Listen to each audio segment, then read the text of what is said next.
Spot. Today I am going to tell the world about my teaching philosophy. You have a teaching philosophy. Where have you been hiding it?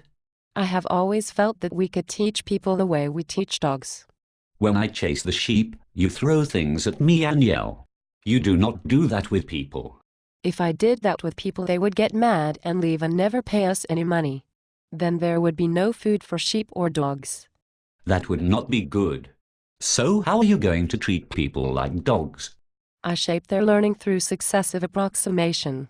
What does that mean? It means that when they do something, I reward any movement in the desired direction. You mean they do not have to be perfect to get a reward? That's right. So why do I have to be perfect? You don't. I reward you when you move in the right direction. Sometimes you yell at me when I'm doing the right thing. Sometimes I make a mistake. You certainly do, but I've learned to ignore you. What do people get for rewards? I can't give them cookies. They would get fat. I give them praise. People work for praise. Sometimes they work for money.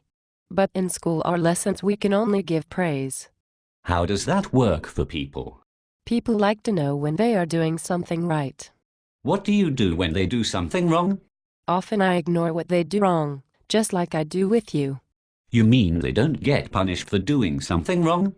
Punishment can create an atmosphere of fear, and the learner is afraid to try new things in case they are wrong. I am not afraid to try new things to see if they please you. Yes, and I ignore all the wrong ones until you stumble on the right one. Then you get a reward, so you are more likely to repeat the behavior.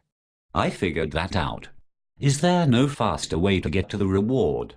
I can physically guide you in the proper direction. And I can direct you to an incompatible behavior. How would you use an incompatible behavior when people are chasing sheep? I would tell them in advance exactly when to open the gate and where to position their bodies. Then they cannot do the wrong thing, and I can praise them for doing the right thing. Sometimes we go to the big school. Can you do this in that classroom? Yes. If I did not want students to add a fish gadget to their blog, I would tell them I wanted them to choose from a list that did not include that fish gadget. People are smart enough to learn this.